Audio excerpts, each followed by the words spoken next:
Cuidado com seu senso de justiça. É a velha prática de procurar razões aceitáveis que autentiquem as nossas atitudes. Obrigadão, meu irmão. É a água, né? Aqui, teve um dia, uma hora aqui que eles me trouxeram água de coco, eu tomei um susto. Eu não percebia, quando eu fui beber, eu achei que eles colocaram açúcar para me acalmar. Né? Mas tiraram depois, estava tão bom. Eu digo, você é pecador. E você imediatamente responde, quem não é? Eu afirmo, você errou. E logo diz, mas ele, ou então, mas ela fez tal. E a palavra continua na expectativa de encontrar algum respaldo para a atitude.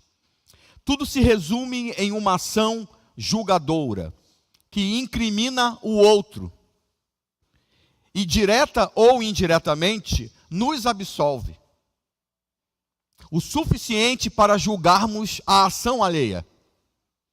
Somos absolvidos o suficiente para sermos juiz do outro. Devemos ponderar sobre o nosso senso de justiça. Por que julgamos? O que nos motiva ao julgamento? Santidade ou incômodo?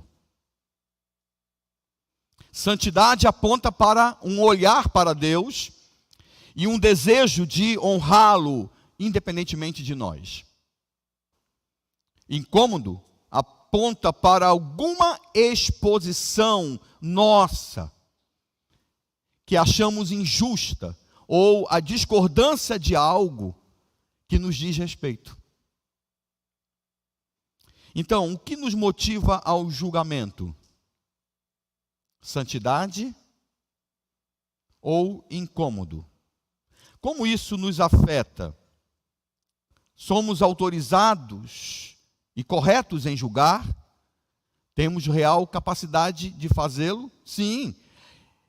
Sim, nós encontramos nas Escrituras a exortação para discernir todas as coisas, o que implica em certo julgamento.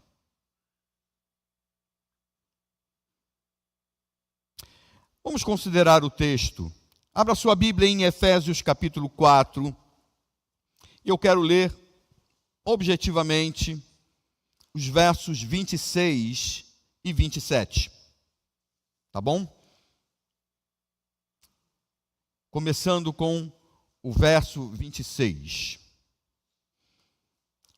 Temos 3 afirmações aqui a partir desse texto, ou baseados neste texto, e que nos leva à reflexão deste assunto. O primeiro é: não se entregue à ira. O texto diz: irai-vos e não pequeis, não se ponha o sol sobre a vossa ira, nem deis lugar ao diabo. Irai-vos e não pequeis, estremecei de ira, mas não pequeis. É interessante porque Paulo cita o Salmo 4. No verso 4, irai-vos e não pequeis, consultai no travesseiro o coração e sossegai. Outra versão diz, estremecei de ira, mas não pequeis, refleti em vosso leito e acalmai-vos.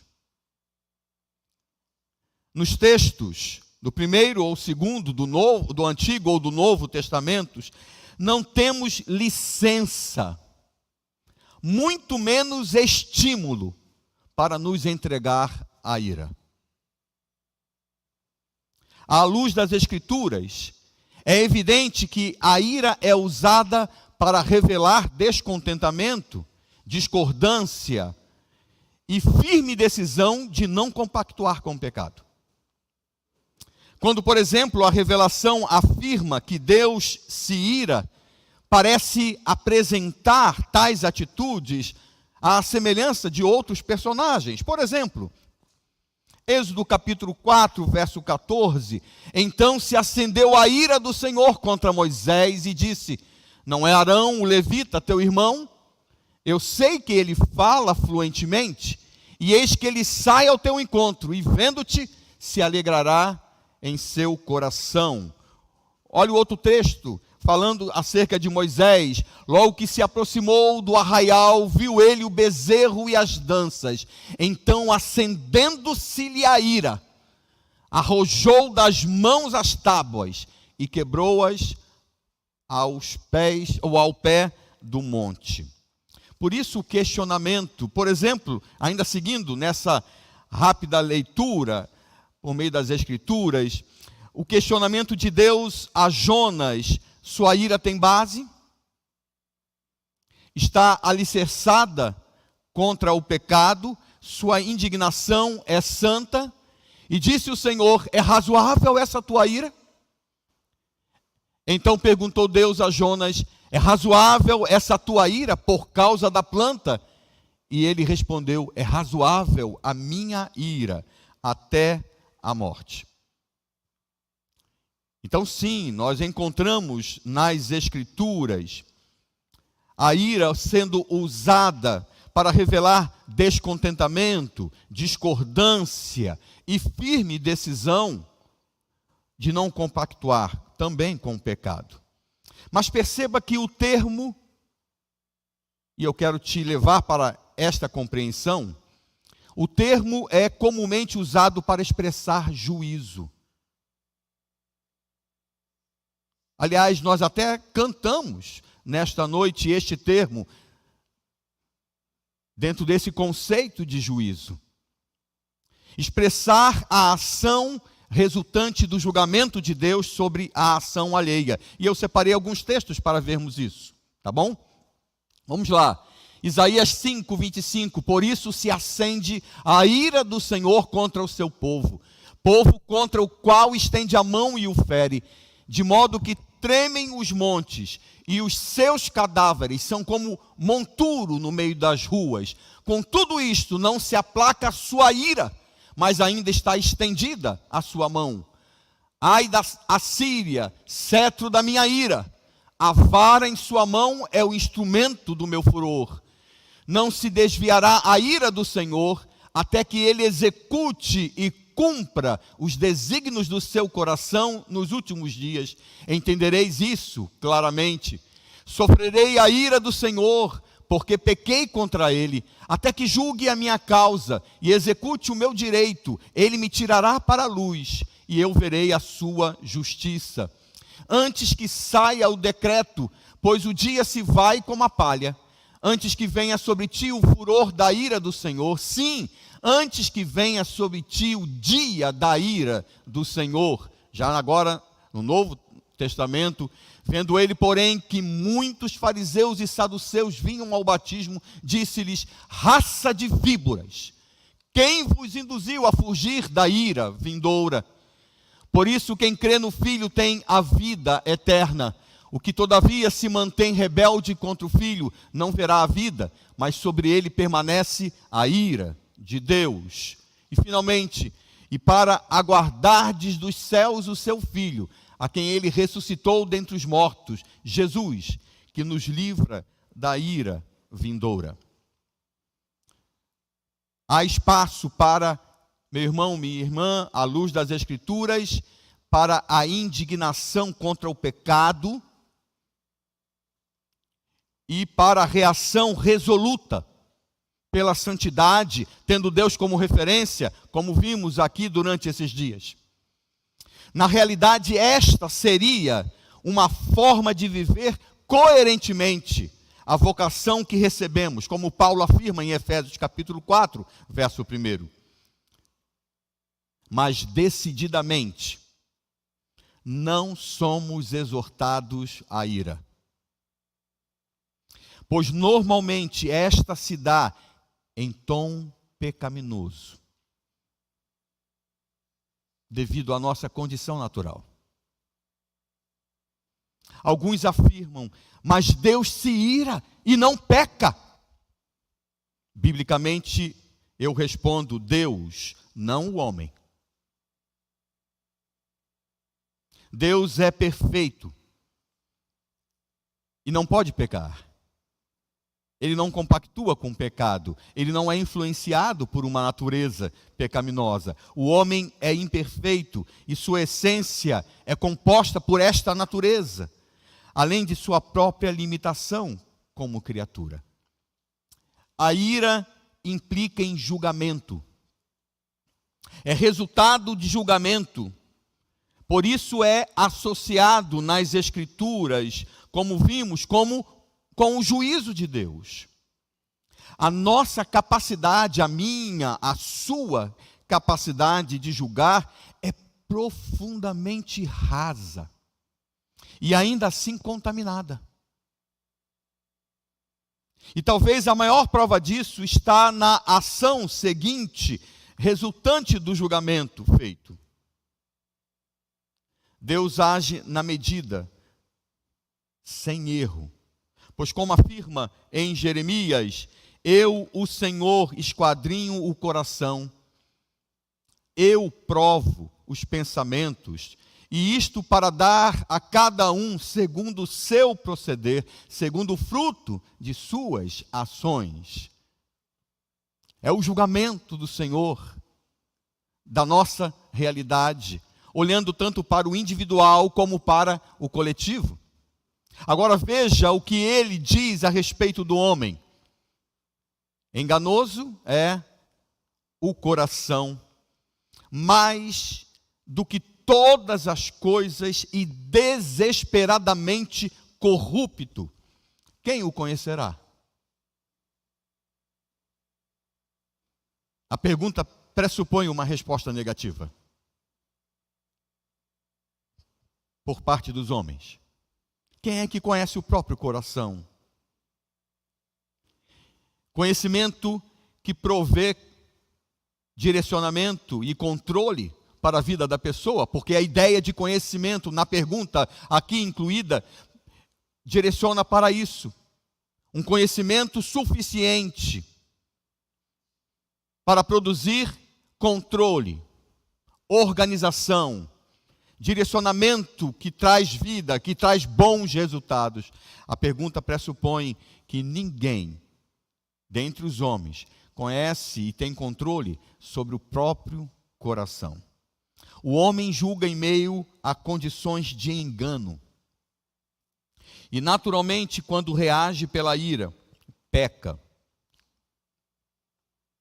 Por isso, a exortação bíblica, e eu vou aqui trazer alguns exemplos, poucos exemplos, é para não haver associação com o homem iracundo. Por exemplo, o homem iracundo suscita contendas, mas o longânimo apazigua a luta. Não te associes com o iracundo, nem andes com o homem colérico, para que não aprendas as suas veredas e assim enlaces a tua alma. O iracundo levanta contendas e o furioso multiplica as transgressões. Veja só, firmado no entendimento do Primeiro Testamento, Paulo exorta a não se entregar à ira. Veja o próprio texto citado: irai-vos e não pequeis, consultai no travesseiro o coração e sossegai. A ideia contida no texto é de que quando assaltado pela ira, porque é algo que esse assalto nós não temos como controlar, nós vamos ter que lidar com este assalto, com este surgimento, por causa da nossa condição, da nossa realidade. Então, quando assaltado pela ira, devido a um julgamento qualquer, nós devemos ponderar a realidade e sossegar o coração. É uma chamada à consciência de nossa limitação, de nossa condição limitada, e também uma chamada à confiança no Senhor. E isso fica mais evidente quando lemos o verso seguinte, o verso 5 do Salmo: ofereceis sacrifícios de justiça e confiai no Senhor. Outra versão diz: ofereceis sacrifícios justos, como Deus requer, e depositai toda a vossa confiança no Senhor. Então, diante da angústia provocada pelo pecado alheio, Davi, olhando para o texto citado, volta-se para o Senhor e constata a urgência em confiar em Deus, deixando para Ele, para o Senhor, o juízo e a vingança, a resposta a ser dada, o enquadramento do outro diante daquela situação. Isto nos faz lembrar das palavras de Paulo, citando mais uma vez as palavras de Moisés, do Antigo Testamento, quando diz: amados, jamais procurai vingar-vos a vós mesmos, mas entregai a ira a Deus, pois está escrito: minha é a vingança, eu a retribuirei, declarou o Senhor. Ao contrário, se o teu inimigo tiver fome, dá-lhe de comer, se tiver sede, dá-lhe de beber, porquanto agindo assim, amontoarás brasas vivas sobre a cabeça dele. Jamais te entregues ao mal como vencido, mas vence o mal com o bem. Romanos 12, versos 19 a 21. Então nós somos exortados, ensinados e exortados pelo Senhor a não nos deixar levar pelo orgulho, pela vaidade, pela inveja. Somos exortados a não ser soberbos ao julgar como se tivéssemos tais condições, pois a ira se levantará como resultado de nossa ação inapta, e nós pecaremos contra o Senhor e contra as pessoas ao nosso redor.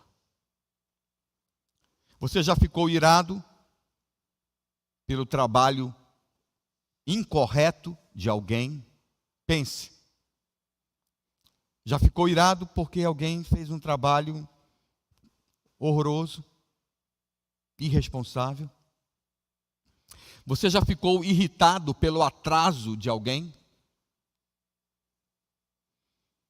Já agiu irado por entender que alguém foi injusto para contigo? Para com você? Nós temos dois problemas imediatos. O primeiro, que as Escrituras nos chamam a atenção, é, diante disso: você é perfeito em julgar?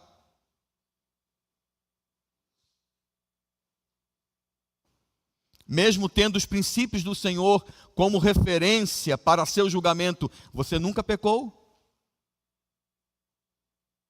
Nunca falhou? Nunca se tornou repreensível? Este é o primeiro problema. O segundo, o que a ira promove em você? Ao se irar como resultado de seu julgamento, você imediatamente fica sereno?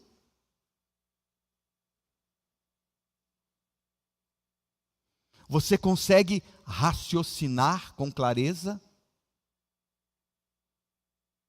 Movido pela ira?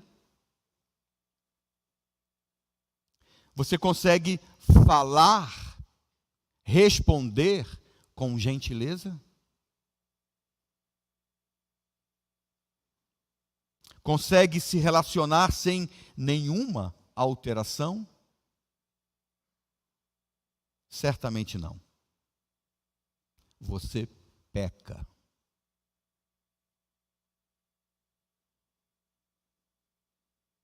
Quando movido pela ira, em meio a um julgamento, você peca. Então a ordem bíblica é: não se entregue à ira. Mas ele continua e diz: resolva seus conflitos. Não se ponha o sol sobre a vossa ira. O final do verso 26. Acalmai a vossa ira antes que o sol se ponha. Indo para o Salmo, o texto citado: consultai no travesseiro o coração e sossegai. A ideia é de resolver a questão que envolve a possibilidade de irar-se. Não necessariamente a exortação tanto de Davi quanto a de Paulo nos conduz a tratar com as pessoas envolvidas antes que o dia termine. Pode ser que isso seja necessário, mas o direcionamento é para o Senhor e não para as pessoas. Veja que no caso de Davi, ele fala de pessoas que talvez nem fossem de seu convívio, de seu ciclo de relacionamentos íntimos. A solução não está em julgar. Muito da exortação de alguns para que se fale com a pessoa envolvida imediatamente se baseia na ação julgadora. Você pode ter entendido erradamente. Vá, coloque a questão, ouça atentamente, julgue corretamente e então fale. Coloque as coisas em seu devido lugar. Vá logo e faça isso. Há lugar para tal ação. Há lugar para isso. E nesses momentos é o recomendável.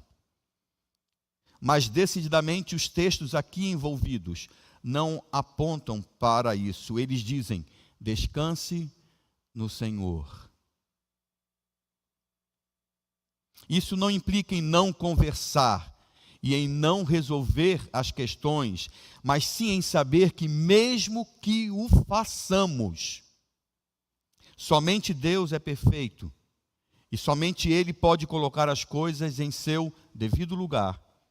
E mesmo que tudo dê errado aos nossos olhos, devemos adorá-lo como um proceder santo. Nós temos que resolver o nosso problema, inclusive o de ira, com o Senhor. Refletir antes de falar, inclusive, é ensino do Senhor. Veja, muitas vezes eu estive diante de situações que queria resolver imediatamente. Ouvir e falar de maneira que a justiça, aos meus olhos, imperasse. Mas em várias oportunidades, confesso aos irmãos e irmãs, em várias oportunidades eu decidi dormir, deixando a conversa para o dia seguinte. E essa decisão sempre se mostrou edificante, pois normalmente observava duas coisas. Em primeiro lugar, eu estava sempre mais calmo, com maior capacidade de raciocínio, sem deixar-me levar pela ira. E em segundo lugar, eu sempre percebia que o motivo de toda angústia se baseava no meu ego. Eu estava incomodado, porque é como se eu estivesse sendo confrontado pela pessoa.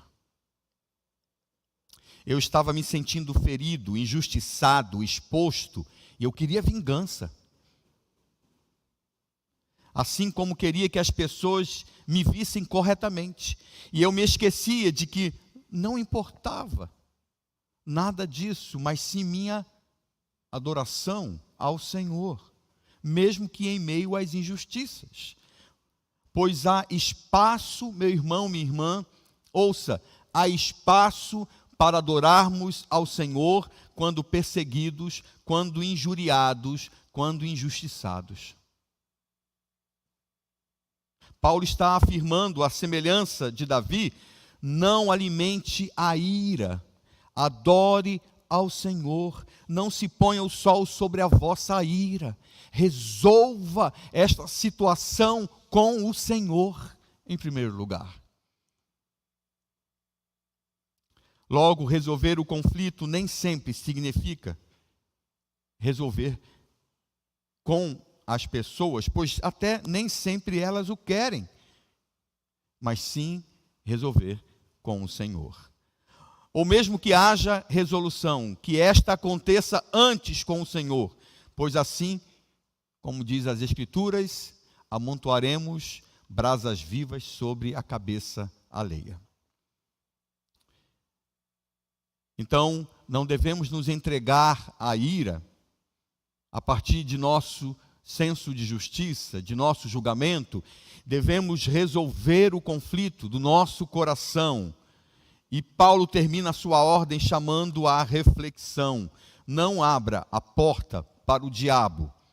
Ele diz no verso 27, nem deis lugar ao diabo. A ira é porta aberta para a ação de tudo aquilo que o diabo representa. Estar irado é a forma consciente, mais aproximada da forma inconsciente de alguém quando possuído por algum espírito.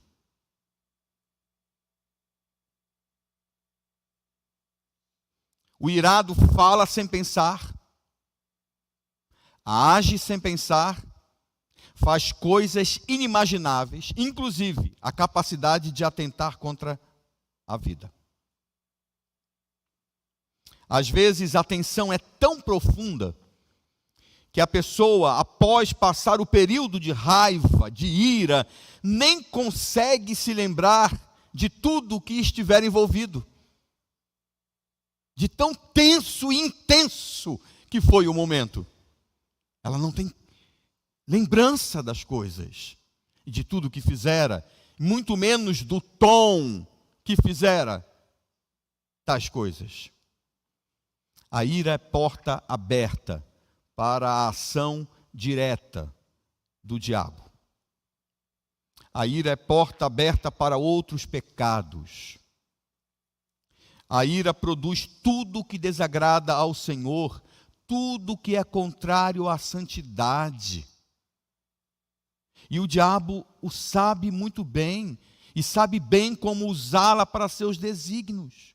Por isso o próprio apóstolo vai, no texto a seguir, falar no verso 31, longe de vós toda amargura, e cólera, e ira, e gritaria, e blasfêmias, e bem assim toda malícia.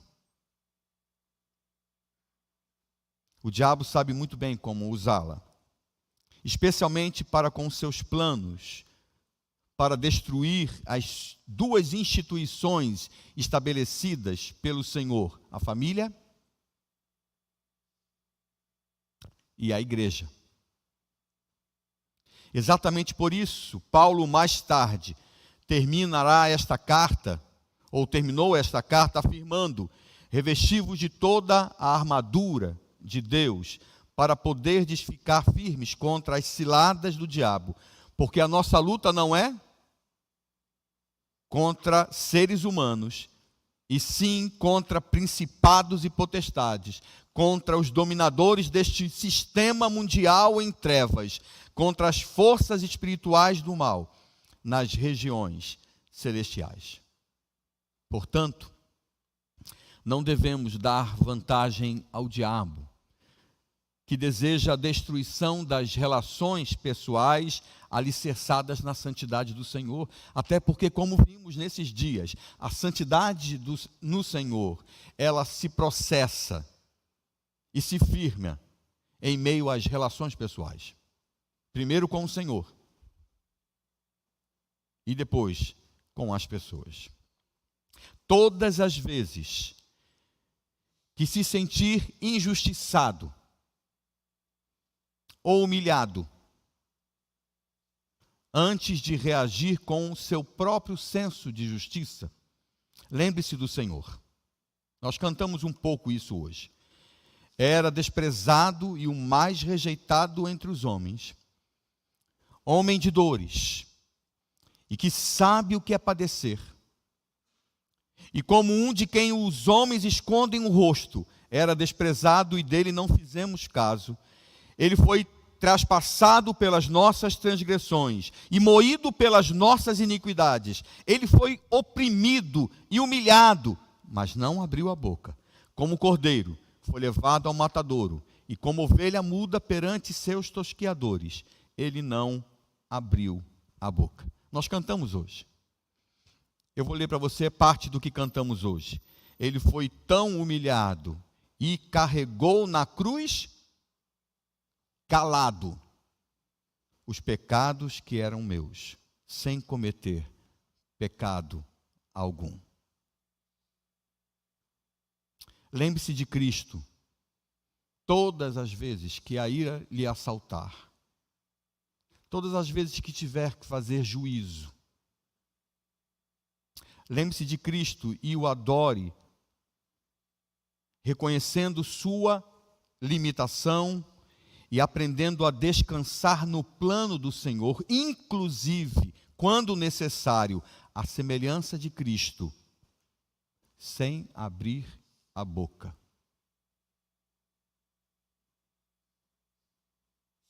Nem sempre devemos abri-la para expressar o que está no nosso coração. Porque às vezes expressamos aquilo que não edifica. Ao contrário, o verso que nós mais repetimos nestes dias: não saia da vossa boca nenhuma palavra torpe, e sim unicamente a que for boa para edificação, conforme a necessidade, e assim transmita graça aos que ouvem. É assim que adoramos ao Senhor, cuidando do nosso coração e da expressão do nosso coração, através do nosso olhar, através do nosso falar, através do nosso gesticular, do nosso trabalhar, do nosso relacionar.